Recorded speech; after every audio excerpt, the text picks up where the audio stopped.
అధ్యక్ష ముఖ్యమంత్రి రేవంత్ రెడ్డి గారి సొంత నియోజకవర్గం కొడంగల్లో ప్రతిరోజు 2 బస్సులు అధ్యక్ష బొంబాయికి పోయేది. కొడంగల్లో, నారాయణపేటలో, మక్తల్లో ప్రతిరోజు 2 బస్సులు.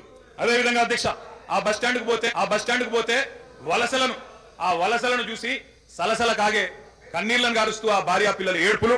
అదే విధంగా 50 ఎకరాలున్న రైతైనా సరే అధ్యక్ష తెలంగాణలో ఆనాడు కాంగ్రెస్ పరిపాలన ఎంత గొప్ప పరిపాలన అంటే అధ్యక్ష మహబూబ్ నగర్ లో 50 ఎకరాలు ఉన్న రైతైనా సరే గుంపు మేస్త్రిగా పనిచేసే దుస్థితి అధ్యక్ష. హైదరాబాద్కి వచ్చి కూలీ చేసుకునే దుస్థితి. ఇది వాస్తవం అధ్యక్ష, వారికి కూడా తెలుసు. ఒక్క మాట నిర్మాణాత్మకమైనటువంటి సూచనలు మీరు ఏమిచ్చినా మేము తీసుకోవడానికి సిద్ధంగా ఉన్నామని చెప్తా ఉన్నాం.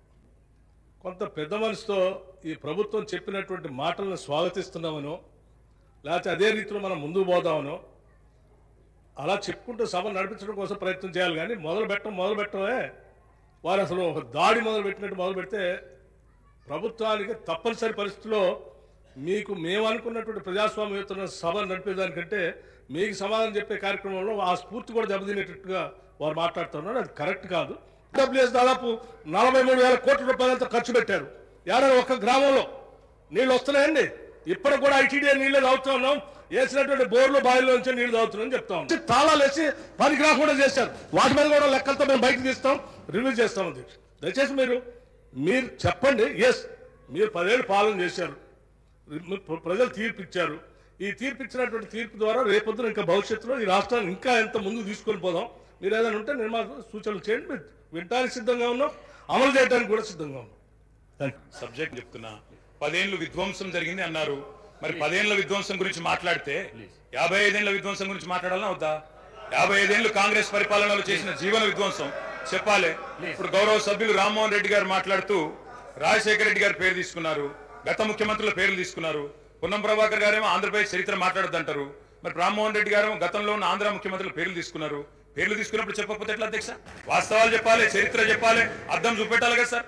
55 ఏళ్లు పరిపాలించే అవకాశం ఇచ్చినప్పుడు సాగునీరు ఇవ్వలేని అసమర్థులు, తాగునీరు ఇవ్వలేని అసమర్థులు, కరెంట్ ఇవ్వలేని అసమర్థులు, వాళ్ళ అసమర్థత గురించి చెప్తే ఉలికిపడ్డం ఎందుకు అధ్యక్ష? అధ్యక్ష ఇంకొక మాట కూడా నేను విజ్ఞప్తి చేస్తా ఉన్నాను.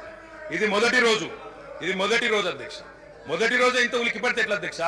మొదటి రోజు ఇంత భయపడితే ఎట్లా? ఒక్కొక్క మంత్రి గారు లేసప్పుడే ఉలికిపడి మాట్లాడుతున్నారు. అంత భయం ఎందుకు సార్? అధ్యక్షుడు స్పష్టంగా చెప్పారు, కొత్త ప్రభుత్వం వచ్చింది, తొందరపడకండి, ఒక 3 నెలలు సమయం ఇద్దాం, అటర్ఫ్లాప్ అవుతారు ఎట్లాగూ, కానీ 3 నెలలు సమయం ఇద్దాం. ఒక మాటలో చెప్పాలంటే ఏంది అధ్యక్ష కాంగ్రెస్ పరిపాలన? బొంబాయి, బొగ్గుబాయి, దుబాయ్. ఆనాడు ఇదే కదా అధ్యక్ష. మొత్తం ప్రజలు వలసలు పోయే దుస్థితి, రైతులు మొగులు దిక్కు చేసే దుస్థితి. మొత్తంగా ఆఖరికి ఇవాళ అక్కడ కూర్చున్న ముఖ్యమంత్రి గారి సొంత జిల్లాలోనే గంజి కేంద్రాల అధ్యక్ష. ఇందిరమ్మ రాజ్యం అంటే గంజి కేంద్రాలు, ఆకలి సావులు, ఎన్కౌంటర్లు తప్ప ఏముండే అధ్యక్ష? ఇది గొప్పగా చెప్తున్నారు.